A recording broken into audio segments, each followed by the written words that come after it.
Welcome to the Homegrown podcast. I'm your host, Liz Hazelmeyer, and we aim to educate, inspire, and equip you in your pursuit of true nourishment. Today's guest is Michelle Bang. She is the author of the new book, Sun and Ssukgat, The Korean Art of Self-Care, Wellness, and Longevity. Michelle shares with us the wisdom that she received when interviewing several folks after her own sort of health crisis and realizing that she needed to seek a certain level of balance and restorative health that she saw in other people. And she saw them achieving it rather naturally in their everyday life. They weren't hitting these really intense 7-step skincare morning routines. Instead, they were just living a life that really exemplified the picture of health that she was aspiring to have herself. So Michelle shares with us today her wonderful journey and story and gives us a few tidbits of our own to incorporate into our lifestyle as well.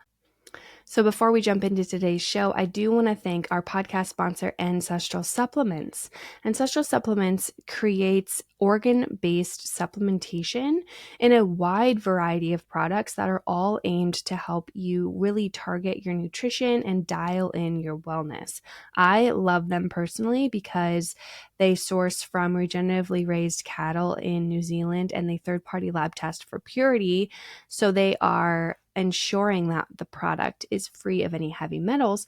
But I also love them because in this modern world, it can be so hard to get in everything we need from food alone. And so I utilize ancestral supplements to fill in the nutritional gaps that I am experiencing even on a real food, whole food diet. So for me, I really enjoy their Fem Enhancement product, which has bovine fallopian tube, uterus. And so what that is designed to do is support those exact same systems in my own body. And so I always encourage folks to go browse their website, see if there's a product that is going to be supportive of your own health goals, and try it out. They have a 60-day money-back guarantee, which is absolutely fantastic. And you can use code Homegrown at checkout to get 15% off your order. Again, that is ancestralsupplements.com/homegrown, and then use the code Homegrown at checkout to get that 15% off. Michelle, welcome to the show. We're so excited to have you here today. You just wrote a book on the Korean art of self-care, wellness, and longevity titled Sun and Ssukgat. And I'm super excited about this concept. This is brand new to me. So I would love to first talk about what inspired your book. And then from there, we'll get into some of the principles. Start us off there. Well, first, I'm so honored to be here. I love your work, and so I'm really excited about our conversation. I think to start off, I'll explain my background because I think that's really important in terms of the context of, how I ended up writing the book. I'm a Korean American and a social impact entrepreneur. I am a Harvard Business School graduate that happened to train later and formalize my training into preventative care, holistic preventative care, which extends into healthy aging and mother-baby care. I'm a mother of 2 children, 2 teenagers, and so this was really important for me to understand. And I'll explain later why I started formalizing that training.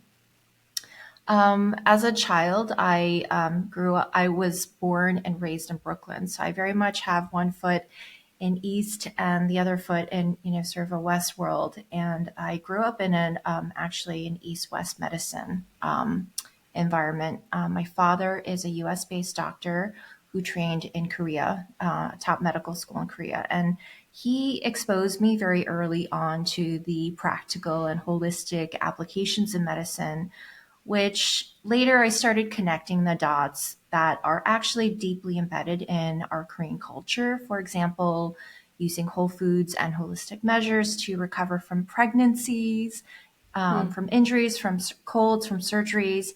And later I married into a traditional Chinese family that embedded these nourishing traditions in a different way, similar, but passed down generationally. And over the last 2 decades, my family and I have been splitting our time between Hong Kong and New York City as expatriates. So Oh, wow. we're very much, on both sides of the world. So at the time that I started going down my healing journey, I was in Hong Kong and I had just launched a dreams social impact startup. We were converting textile waste, saving them before, they hit the landfill, and upcycle. It's something called upcycling, and kind of, demonstrating a new way of sustainability in fashion, which is very wasteful. And it was experiencing so much growth, winning awards, and I was really deeply passionate about what I was doing. Um, and I think, often as leaders do, and we're all leaders, for parents in our households, we're very passionate about our family, about our team, about the mission, whatever, purpose we have in life. And I was just working around the clock. I was managing a team across the world in different time zones. And I didn't think I had enough time to sleep, to eat. I was running on black coffee. And I think this was something that was, part of a training that I had grown up with, just sort of being in my mindset, going after my dreams, achieving goals. And I was just, pushing away a lot of the aches and pains that I was experiencing. And in the middle of all of that success, I actually landed in the emergency room for the first time in my life, which, it happens sometimes to people. But it was the first time for me. It was an acute episode that, luckily I was able to reverse and get better from. But it was sort of a night and day experience, because before the hospital visit, I thought I was quite healthy and strong. And then after that visit, I just became ill all of the time. And later I Mm. found out that the doctors had put a camera down my throat into my stomach and discovered that very little of my gut lining kind of remained healthy. So it was really shocking to me. And I realized at that moment that, sort of a health problem had been brewing underneath the surface for a really long time. I was sort of the picture of health on the outside, but inside, I think that, the roots of my health foundations were really falling away. So a few things happened at the same time. I came home from the hospital. My husband, who was, at the time, before I started all of this, I actually didn't cook any food. It was, I relied on my husband, who is, sort of gourmet level cook, and I benefited so much from that. He loves cooking, but he was starting to cook me a lot of the healing foods from his childhood, even fruits, employing digestive enzymes from fruits and these nourishing broths.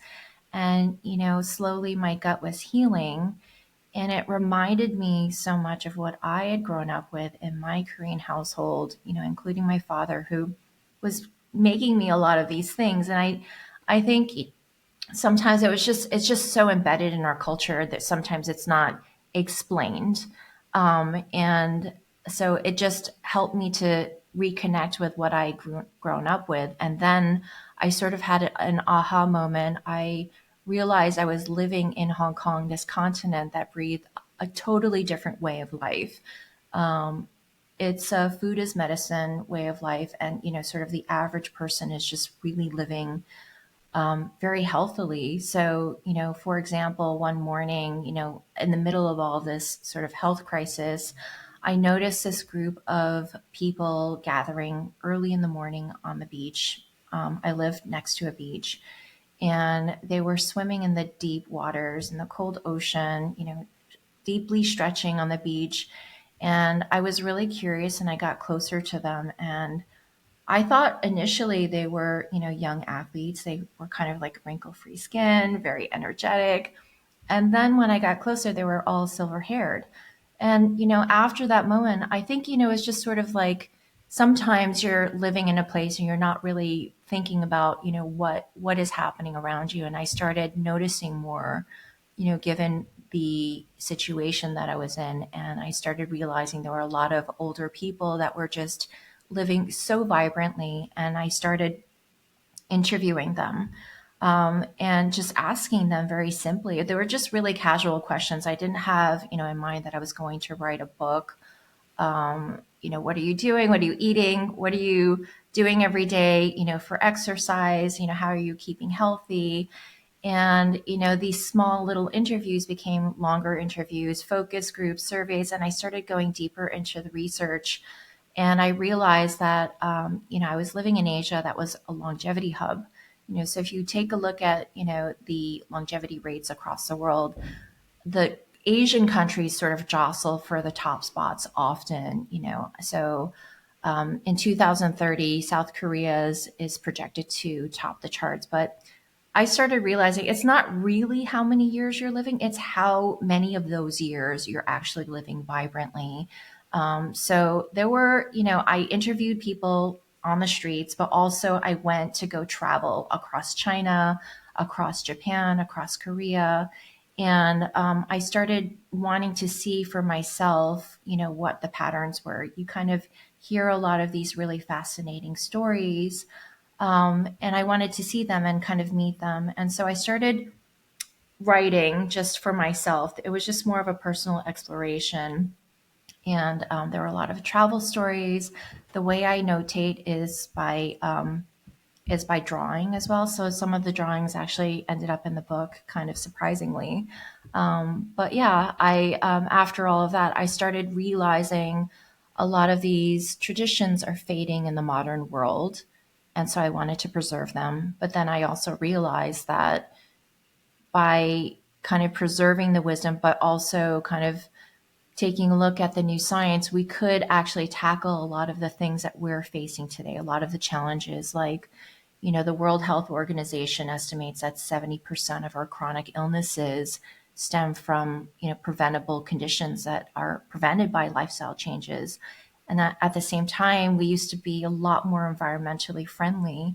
And I can go into those statistics later, but yeah, I think, sort of I dream of a future, where we're sort of changing the narrative around our well-being philosophies, where we're still, honoring the what we used to do in the past.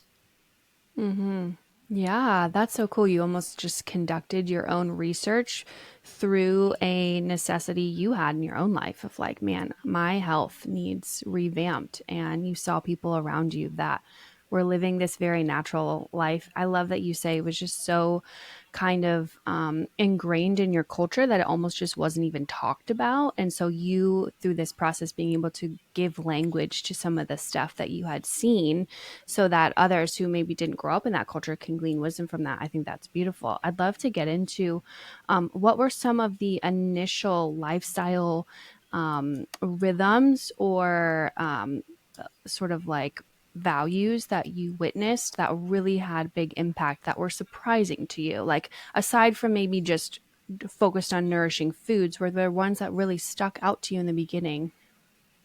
I think so. The subtitle of my book is, it includes the word self care. And that is a really, they don't define it as self care per se, but I feel like it was such an important word for me to include because it's central to, the culture, but also I think there needs to be a redefining of what that means. I think so often, with social media and, sort of the narrative in media, it becomes this idea of external beauty, but it really is in Asian culture, this idea of kind of proactively protecting our health and well-being, versus waiting until something is irreversible or incurable. And a lot of that has to do with, food is part of it, it drives our biochemistry, it's important, but it's all of the ways, the natural ways that you can kind of clear your internal pathways, circulatory systems, your bowel system, your nasal passageways, in order for the body to heal, to perform the functions that it's meant to do, without pain or interference. A lot of these things, seem kind of foreign to Americans. Like, you might walk down a street in China, for example, and they're ear cleaning, but they're all sort of signs that they're trying to clear their internal pathways as much as possible to be free, to perform and to heal. So it goes back to a Korean word called yakshik dongwon, and that's kind of a complicated word, which means food is medicine philosophy, and it dates back to ancient times. So I went into the dossiers for royal kingdoms, and it was just really interesting because a long time ago they were very focused on promoting the longevity of the kings and the royal family so that they can continue to, reign and to rule and to take care of the kingdom. And so what they used to do was they would really record the health of the royal families. And for them, that goes back to food. And so the royal physicians would go and record the health of the king and the royal family, and then they would go back to the kitchens and tell them, this is how the king is feeling today. Can you make this and that? And then that would be in the menu. And so that's very much, part of the Yakshik Dongwon philosophy, which is it symbolizes that self-care approach that I mentioned, but it's the first step that is often dismissed, exactly what I dismissed, when I was sort of powering through everything. And it's this fundamental belief that healthcare starts with these natural steps, nutritious foods, and a lot of other different self-care steps that you can take. And then secondarily, more advanced medical treatments if there's no improvement. And so it really is this idea of, I think it was passed down from the kings, and a lot of these Buddhist nuns that I went to go visit retired from these royal kitchens, and it went down to, and it's still, I think, part of the reason why a lot of these Asian cultures, enjoy like single digit obesity rates, is because they're retaining a lot of this tradition, even in the way they offer their food. Mm-hmm. You mentioned like ear cleaning in the streets and like these methods of clearing the body. I'm so interested in that. What are some examples of that? So breathing is a big part of that Mm. too. I think when so I went to go visit on Jeju Island. It's, off of the Korean peninsula, this subculture called Haenyeo. And that's a Korean word for free divers. They dive deep into the ocean starting from age 11 all the way through their 90s. And they're, diving for much of the year into the cold waters, or fighting octopus, jellyfish, the cold elements. And what they do for a living is they're foraging for seafood, for seaweed, and they're doing it without any equipment. They're using their oxygen. And they, there's another complicated Korean word, sumbisori, and they are using these breathing techniques to oxygenate their body, to fill their body with energy. And I think that's, one way that we can kind of clear our systems. I realized that what I was doing was not breathing. I was shallow breathing. I wasn't properly oxygenating, my body. And, even the moment that you're sort of breathing, you're actually doing so many different things at the same time. You're de-stressing, you're taking a break from, I feel like I used to just sit at a computer, working really hard, even we're within like a 24/7 digital culture, and there's so much beauty in being connected through our digital world, but it also encourages us to kind of not be active and to not take breaks. And I feel like breathing is one very primal example that, I now, it has actually transformed my life. It's just allowed me to just be mindful of the next step, even after I take a breath. And it just takes a few seconds. You can do it anywhere, even while you're standing in a post office. Mm-hmm. I know. I'm like breathing. I'm like trying to be mindful right now of like, okay, take my deep breaths, because that I tend to fall into that too, of that shallow breathing, especially when you're kind of, in an anxious state already. You Yeah. feel tight. Maybe you're at home with your kids and it's Yeah. chaotic, or you're at work, or you're doing something. So just that reminder to like fully let your body fill in with oxygen, and then like get rid of the waste. Right, breathe out Yeah. the Yeah. waste. And so that's a good reminder. I'm curious how your father, you mentioned he was a doctor here, and was he able to sort of blend these two methodologies in his own practice, or was he more functioning under how we would view medicine in an American I sense? think a lot of the words that we use today and the new science that's uncovering, microbiome and, the importance of that, those aren't the words that are attached to our Korean culture. Like we know, for example, microbiome is so important for, our gut, our mood. Now there's new research uncovering that we actually have a microbiome in our brain that could impact, studies for Alzheimer's disease. that wasn't a part of the language and the vocabulary for, people like Korean Buddhist nuns, like my father, in science, but I think part of the culture is, it's about using the ferments. I feel like a lot of the new science is uncovering, what we used to do a long time ago, especially in our Korean culture. So my dad, he did a lot at home and he was practicing in the US. So he mixes a bit of that. And I think, some of the new terminology is like functional foods, functional medicine. He wasn't using that vocabulary, but it was just sort of blending, just like I Hmm. am, sort of his East and West backgrounds. Mm-hmm.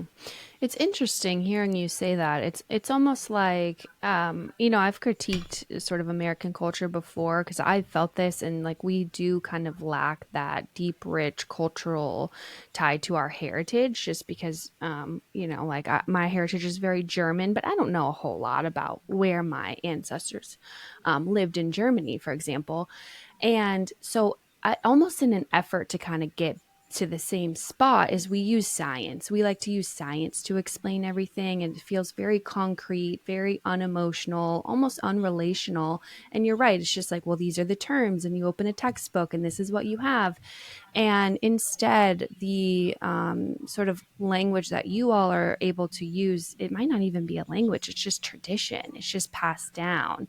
And you can find it subtly in these little things, such as the fermented foods in your culture that you grew up on. And so that's really interesting. I think again, like I lack that, and it's something I try to get back to. Right, I try to make my sauerkraut and Mhm. think about how this would have been used, and I know my other German heritage dishes. And so I like that you kind of called that out with your father. Like he didn't necessarily use the American terms, but it's just embedded in him because that's how he grew up. And so you guys are able to pass down this tradition of wellness and well-being without having a really like proven and defined methodology, which I think actually is richer because there is no convincing someone. It's just how you grew up. It's what you see around you. It's what you see your neighbors doing and your grandparents and your kids. So there's not maybe this same kind of battle that I see in the United States over, I'm seeing this right now of like, well, everyone has a different definition of science, and which camp do you fall in? And it can create a lot of conflict and division. And so it seems very streamlined to come from a place of cultural tradition Yeah. instead of just trying to logically, we love to be so logical in the United States, just logically kind of argumentatively get ourselves there. Um, the title of your book is Sun and Ssukgat, and I want to talk about that last word and what does that exactly mean? So, Ssukgat for me, there's a definition for it, but it's a metaphor. So, the definition is that it's a Korean word for wild chrysanthemum greens. And it's a flower, actually. So, you normally with flowers, they're very ornamental for us. We put it in a vase and then we throw it away when it stops blossoming. But in Asian culture, Ssukgat is specifically known as cold medicine you can eat, and it's sort of a metaphor for me for a lot of things. I think that it's a metaphor for both, plants and humans and how they have the ability to bloom again, but also how they kind of thrive when you really nurture the diversity of the soil. And for me, soil is the terrain of our bodies when we build the resilience of our immunity. But it also means wellness approach that is very accessible to everybody, no matter where you're starting from. It Hmm. is a green that is, very easy to find in Asia. And I think it's also a metaphor for any wild green that you might find, in your supermarket or, in a green market, or you might forage in a forest. But it's sort of this invitation to start self caring, and it's actually for the uninitiated.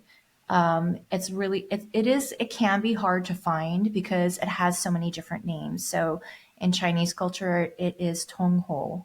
In Japanese culture, it means it goes by shungiku.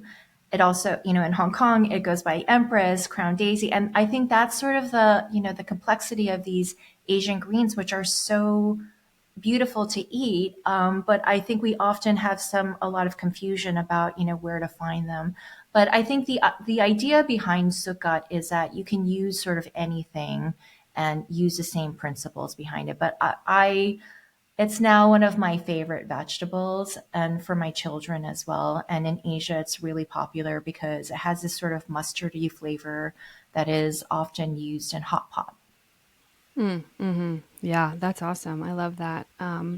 It's really no matter that's something I hear a lot is this pursuit of wellness and this really intentional way of being is only reserved for folks who have the time and energy and resources to achieve it. And I think that it can be for everyone. It just is going to look different however you start, right? Everyone's going to have a different starting place. So that's really beautiful. I feel like Um, what was so kind of radical for me was that it was so simple, because I mhm, used to be sort of that wellness enthusiast, like running a lot, working hard, running a lot, like really like stressing out myself about being healthy. And it actually can be so simple. Like they are using a lot of free resources, public parks, like I would go into public parks, for example, and these people would just meet in droves, in the evenings, in the mornings, and there's different segments of the park where they're meeting for ballroom dancing, for badminton.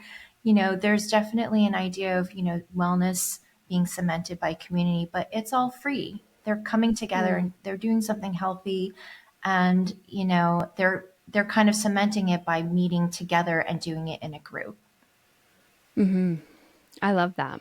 We were on an interview and they were talking, I believe it was Korean parks that they had almost like a gym, like an outdoor gym. Is that a thing? I mean, even if you go into a children's park in the US, I think we reserve it for the young, for children, like monkey bars. But in Asia, the older people are actually using it. They're doing chin-ups on these monkey bars. So they're pretty similar equipment. It's just that, I think we oftentimes in the US, we reserve these activities for the young, but so much of the transformation for me has been kind of wiping out all of my old ideas of what happens past 50. I mean, for me, 50 was Mm, the mark. And I just thought after I was racing, just kind of over scheduling, trying to race to achieve everything before 50. And maybe that was just exposure to media, exposure to the images that I was seeing as I was growing up in Brooklyn. But then, when you live in Asia, you start seeing these people and they're just defying these age expectations. And, they kind of like not only just physically, mentally, but just like even the way their skin is radiating, from the way that they're living.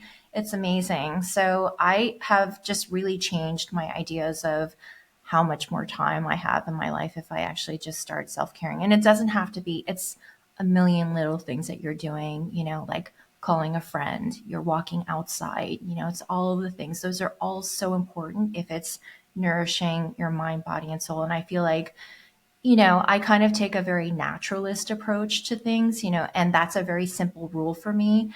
As much as it's natural and, it's nourishing my soul, then, it's healthy for me and it's important. mhm.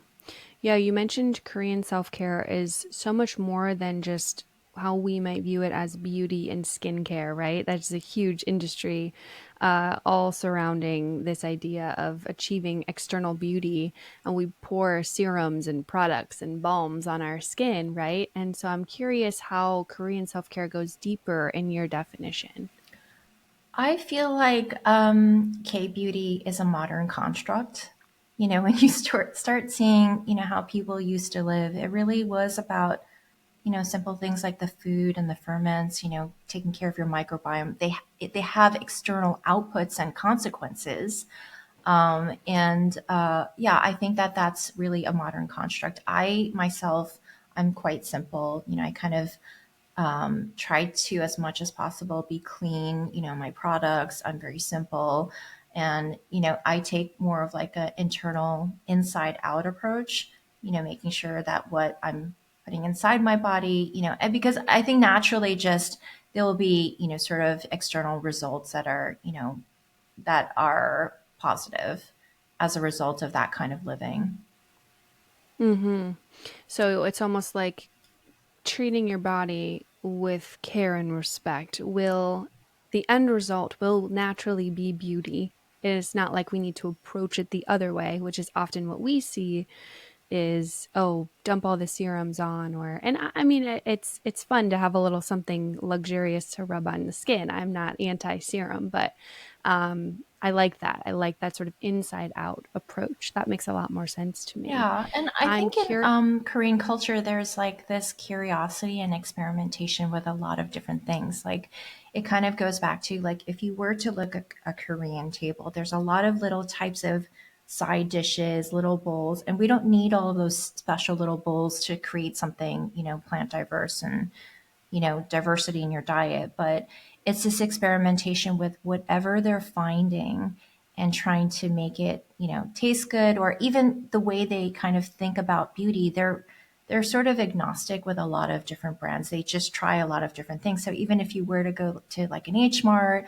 or a Korean market, it's like why it's so normalized to see a skincare product next to a food product. It's all part of the wellness, self-care idea. That's fascinating. I'm curious, what else, if you were to compare maybe your previous daily life before you sort of had this emphasis, to your daily self-care kind of rhythm today, what are some of the big things that stand out in terms of things that our audience can even adopt in their own life? So, movement.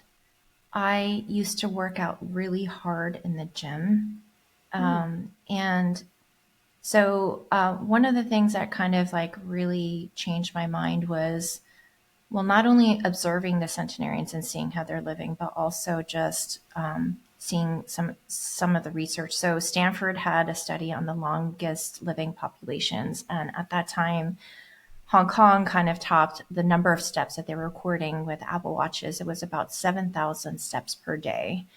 And I had just come from all these trips. I was lucky that, I was living in Hong Kong, able to go back and forth quite often.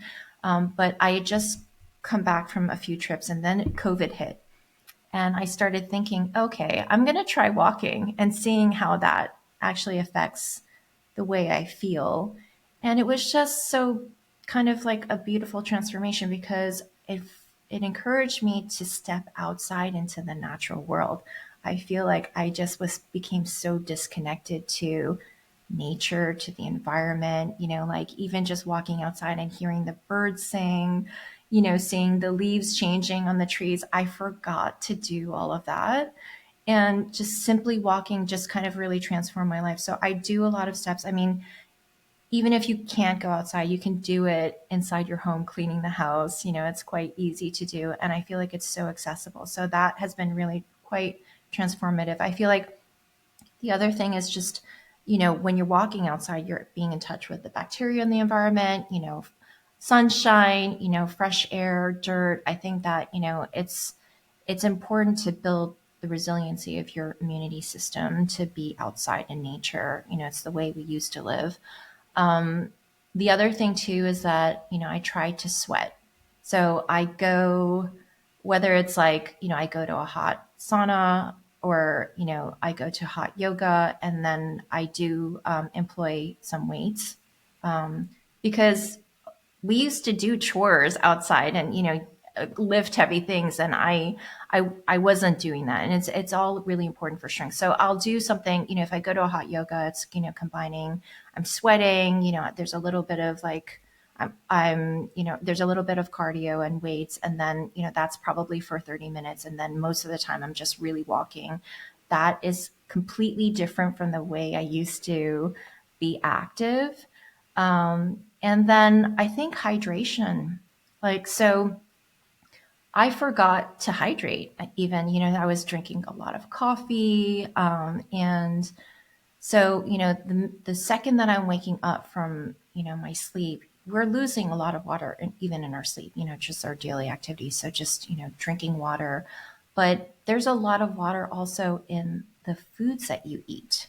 Like they will take, for example, a cucumber, which is like, oh, I think it's like 95% water, but then they're also dipping it in, salt derived fermented condiment. And that salt helps you to, boost your hydration as well.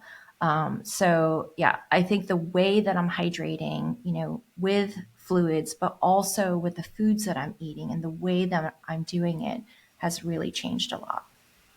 It's probably more of that deep cellular hydration versus just chugging water and probably peeing a lot Yeah, of it and I out. think that also has, a lot of benefits for your skin as well. Yes, yes. It's funny. I was just talking to I have a teenage daughter and I was just like, oh, my skin feels a little tight here. What should I do? And she's like, maybe put something on the skin to hydrate it. And I was like, maybe just drink a little bit more water. But that's, that's literally a conversation I had this morning. That's funny. Um, well, I love this. I'm trying to think of ways to like deepen sort of like my daily Mhm. rhythms as someone who has a lot going on, but also wants to just really live and embrace a day in its fullness. I think that that's hard. It's hard no matter what life stage you're in. And so, yeah, any other wisdom around that? Like, are there Korean with rhythms throughout the day that allow people to really pause and be mindful, or to just naturally have time outside? What are some of the cultural um, things that you saw in your research? So, when you walk through Seoul, for example, it's the capital of Korea, right next to the office buildings, there's little red clay pads that you're encouraged to, take off your shoes and walk barefoot. And you don't necessarily have to do that per se, but it's just a reminder that even if you're working in an office building, or even if your office building is home and you're at your computer, it's this reminder that they are actually employing that throughout the day. They're stepping outside. I think we can all do that. And the other thing too is that their food is like it's introduced from when they're babies. Babies at 6 months old are eating kimchi. They're not as spicy. They're washing off the spice for them, and it goes back to sauerkraut. Kimchi before the spice was sauerkraut, and it goes back to cabbage, which is actually really important. But that this kind of thing is carried out from babyhood all the way through adulthood. Like even if you go into a canteen for their workplaces, that's the same meal. They're eating the same types of foods. And I think, a big reminder is that I think we often think about our health and well being, when we hit like our 40s, 50s, 60s, when things start impacting us. But we can start anytime. They start so much younger, and I think it's a lot about like literacy, food literacy, kind of like literacy about what's in your self-care toolbox, including they have something called the jjimjilbang, which is a Korean traditional bathhouse culture. And, for a few dollars a day, you can go into this like amazingly complex system of hot saunas, cold waters, massages, steams, the deepest exfoliation that you would probably ever find in the world. That's very much a part of their skincare culture. But you don't really need the Jim Jilbang. It's the idea that they're taking those ideas and they're taking it back home. So even with my children, I'm just encouraging them to take a bath at the end of the day. If they're stressed from school, it's just a way to kind of relax and kind of take a moment to be mindful. I feel like every time we step away from the mindless scroll, I think it's an opportunity to be mindful. And, I think one of the populations that really taught me to do that was the Korean Buddhist nuns. They're just kind of like, we had these lessons after every, cooking lesson that I had with them, to just think about the plant growing, to think about what we put in our bodies. It was very much a spiritual practice for them. And so if you kind of translate that into modern life, I'm actually thinking about, what did I actually do? Even if I go into a supermarket, I'm like looking at the nutrient ingredients and the ingredient list, like what is actually important, what's there that's not important. And, I feel like every time I talk about the book or the lessons that I've learned, even with people who don't like to cook, I encourage them to prepare something at least once just to understand the role of something, the role of an ingredient, what is not important, like a food coloring, for example. And so I think that, it's just being mindful of all these tiny little steps that you can take to take care of yourself. I feel like I put myself last, especially as a parent, as, someone who was leading a team. Like I kept putting myself last, and, you're just not going to live longer and, happier as a result. You are doing everyone around you a favor by taking care of yourself as well. Yeah, that's big. Are there things in Korean or Asian culture that allow this self-care, wellness, intentional lifestyle to be easier than someone who's trying to pursue it in the United States, in your opinion? Well, I think they don't even think about it because it is so embedded in their culture. There's even vocabulary, which is like, I feel like so much a part of their wellness. So there's a Korean word called jung, and it spawned an entire vocabulary list of, different types of words. And it means basically kindness and compassion. And I mean, even towards strangers, I feel like that makes it simple because it's kind of like a call to action to society, to the environment. I mean, it's actually the reason why they've gone to zero food waste in their country. So yeah, I think that they don't even think about it. My parents, like, I feel like they introduced those types of things to me through, children's books when I was growing up, but it kind of took this the situation that I went into to kind of go back and think about, oh, these were actually the things that I grew up with. And that's why they're so important. So I think that a lot of these things are missing in American culture. I think, these are things that are embedded in the Korean culture. But that's also why I wanted to write about it because, I feel like even for someone like me, being Korean, I didn't really understand it until I started researching and asking my parents these types of questions. And I feel like the book is kind of a invitation for everybody to ask their parents, questions and to kind of look at the, nourishing traditions that they grew up with. I love that. Can you sort of talk about how you wrote the book, how it's structured, what people will find as they're reading through those pages? So, it wasn't a book to begin with. It was more of a personal exploration. So, the way it started was travel stories and really messy sketches. That's how I notate. And when I went into the editorial acquisitions, it's actually, well, Korean culture is very interesting for a lot of people. I ended up getting 5 book deals before launch. I mean, it's being translated into German, into Italian, Spanish, and it's launching, on February 25th. But in the editorial acquisition meetings, I didn't expect for my drawings to be part of it, but it just became part of this personal journey. And so I ended up actually drawing the cover.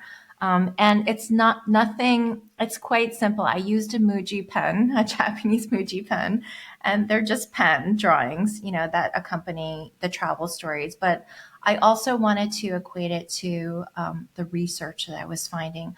I think, going back to what you're saying, I think sometimes people do need to see the research, but in Eastern medicine, sometimes there's no large scale clinical data because it is all very personalized.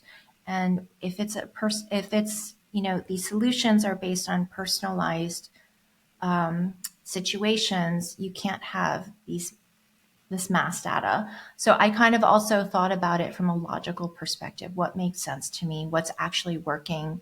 I used it on myself and tried to see, what was working on me. And I think, probably, one of the most powerful examples was, and why I really wanted to write the book was I was starting to meet these people who reverse their chronic conditions. Like I met a man who reversed his type 2 diabetes. He regained his vision just by doing, these simple steps. And it was just, you kind of hear about these stories, but to actually witness and to meet these people, it became so important for me to record this and to write the book. Wow. Was he working with a practitioner at the time, or were these things that he was just incorporating? So it was really funny when we met because, he's a much older person and he just kind of was so wowed by, our shared experiences. We went through this experience. These pills weren't helping us, you know, maybe they were a short term solution, but it's just sort of like this idea that you actually have to attack the root cause and, try to think about what is it in your life that you need to change. And it's going back to this mindful approach that we're talking about. And so what he did was he did exactly what I was doing. He started interviewing, asking people because it's not actually common practice everywhere. And it's like I said, it's fading. So you kind of have to research and apply and, do the personal exploration. And then what he did was he started concocting and taking a look at indigenous plants. So he moved his entire family to Jeju Island, which is largely untouched by commercialization. It has pristine waters. It's where the Haenyeo live as well, and he kind of has created this whole ecosystem with them. And now he has a wellness practice. He teaches a lot of people across Korea with what he does. And it is actually across all over Asia. If you go down the streets, there's, it starts at home with home cooking and simple preparations, but then, there's things like apothecaries. You go in and they're very simply just different indigenous plants. You will tell them, without an appointment, I have a cough. Can you, put together a mix of plants that might be helpful, and then you just go home and you brew it into a tea, and then if that doesn't work, then you can go into a hospital. And I feel like it's this idea and openness of what I call two schools of medicine. It's like you touched upon it before. I feel like sometimes there's camps, but in Asia it's really just embracing it all and preserving the wisdom. Mm. Okay, so apothecaries, that this is like a dream. I would love to be able to have one that I could walk into. So to like expand on that more, like paint the picture for me, because what I'm picturing in my head is like fascinating. Yeah. They so you walk in and they have these drawers of different types of roots, and sometimes they're quite common, like common anti-inflammatory ingredients in a Korean kitchen is ginger, which everybody can find. And I always tell people I try to find young roots because that actually, increases the antioxidant load quite a lot if you focus on the younger roots. Jujubes is another one, which I can't always find, so I'll buy it dried. And then ginseng is a very powerful medicinal plant, which is used for cognitive functioning. And it's also really great for the immunity system. But they have little drawers of all these different types of roots, some common, some, more esoteric. Mushrooms is really important in the Asian cuisine. It's been used for centuries. And they're dried because, a lot of times, it's hard to find, if you live like a Korean Buddhist nun in the mountains, you can probably find something much more esoteric growing, wherever you live. But for most of us, we can't. And so they're dried, and then they have their encyclopedic knowledge and sort of these documents, and they'll go back and see, okay, this is the mixture that we found has been useful. And it's kind of like being in your own extended kitchen. And so they'll just put a little bag for you, and then you go home and you put it into water and you drink it for a few days.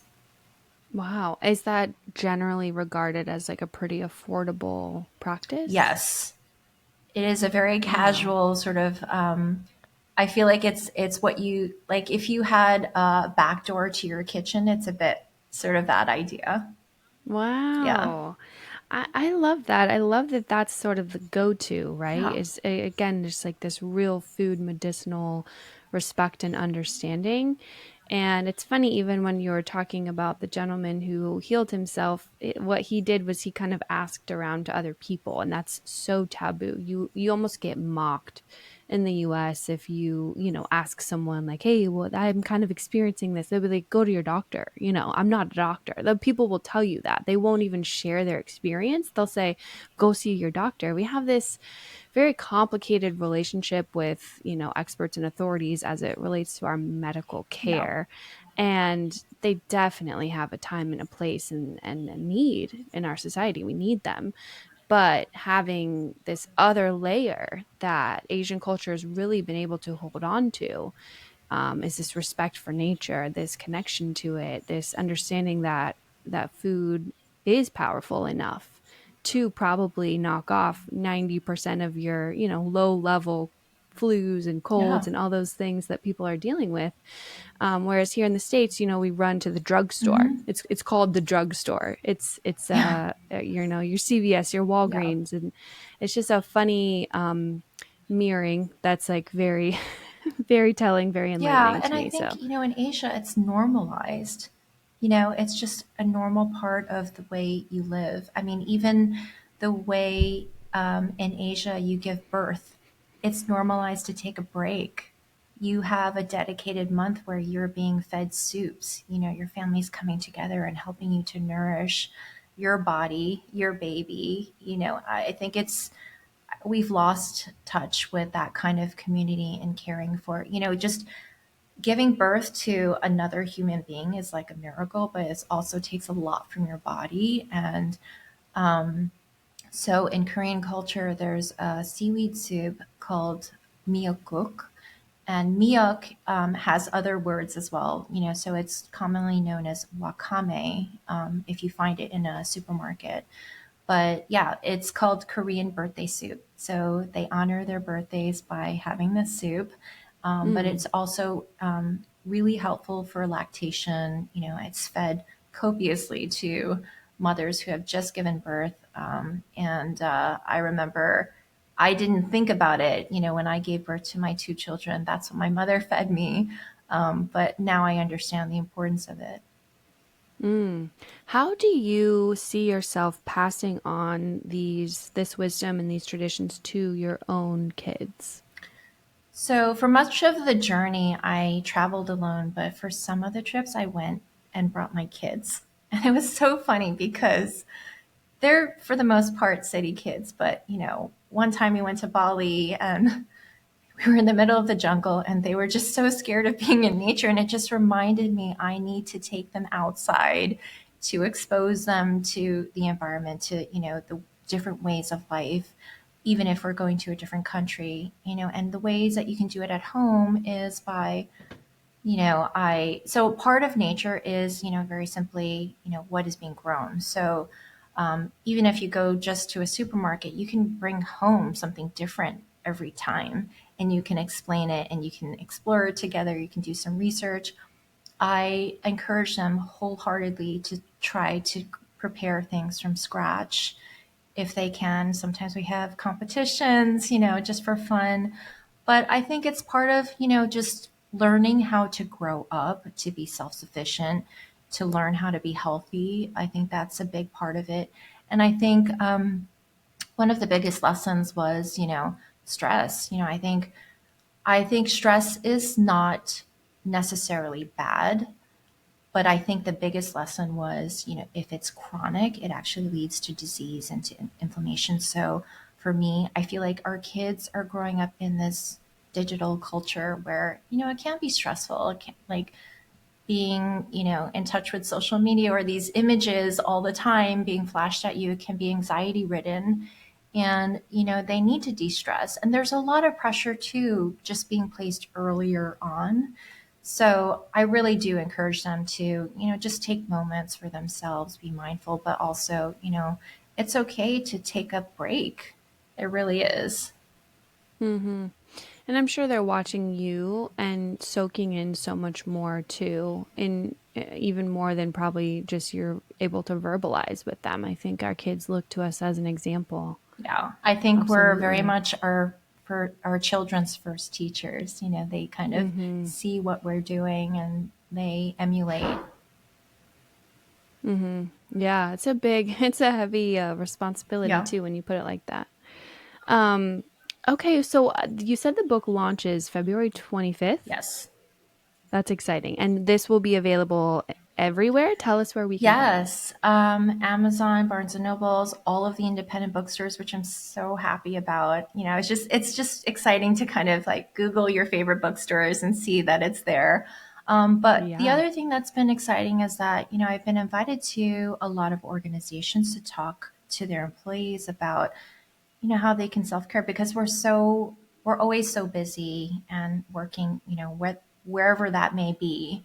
And I think we need to self-care. We all need to take better care of ourselves, and I think Hmm. we should have reminders about that.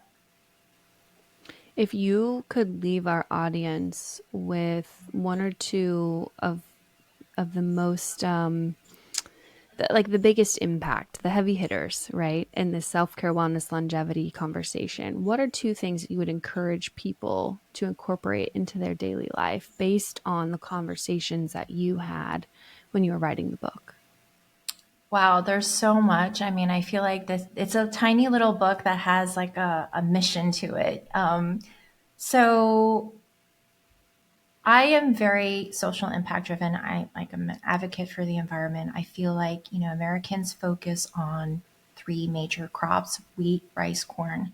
But, it's astounding. We actually have over 300,000 edible plants, and that's only what we know because we haven't done all of the research. We don't even know how many, nutrients, phytochemicals are attached to them. They should be part of our nutrient labels, in whatever we buy. We're still doing the research. So I feel like we can do our part as individuals. We actually have so much power to change that narrative, to understand what our planet can provide, how we can actually provide balance as well back to it. So try different plants, try different things. When you go out to grocery store, you can do so much just by the power of your wallet, the choices that you make every day. And then I'm just going to go into the food waste because what one of the biggest things that I learned was they do something called the whole plant, which is using, so it goes back to why I use the word Ssukgat in my title. It's from flower to root and the edible peel. And when you start taking a look at the data behind it, you start realizing, oh, well, actually, I am throwing away so much of the nutritious parts of the plant. So if you take a look at the data between an apple and an apple with a peel, of course, you want to make sure that the peel is clean. But Hmm. you're throwing away the biggest nutrients of the plant. And so I think, again, it goes back to, individual choices. We have so much power in our hands to change the narrative of what is, the challenges that we're facing today. And then, I'm going to repeat 70% of our chronic illnesses are actually preventable. We can do so much to, prevent that with all these little changes that we make, in our daily lives. So I think that's three, but I think those are the things that Hmm. I would take away from, what I've changed from writing the book.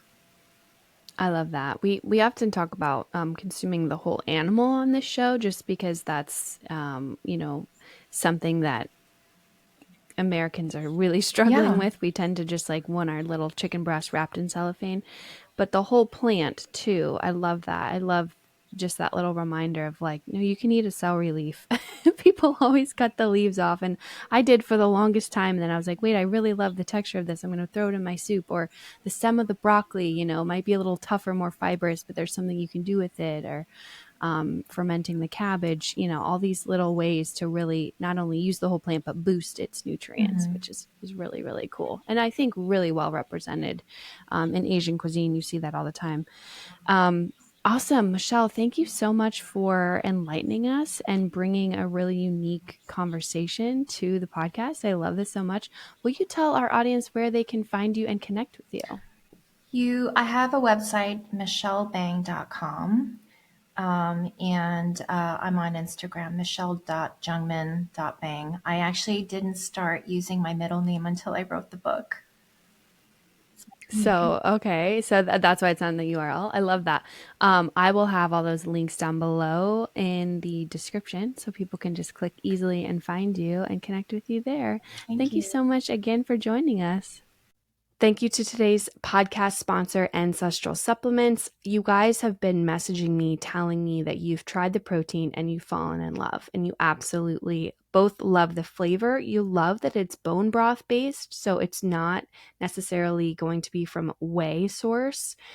And then you also love the texture. It's so rich and creamy without feeling like too thick and gummy in the mouth. And what I do is I just mix it with my raw milk. I don't even put ice in there.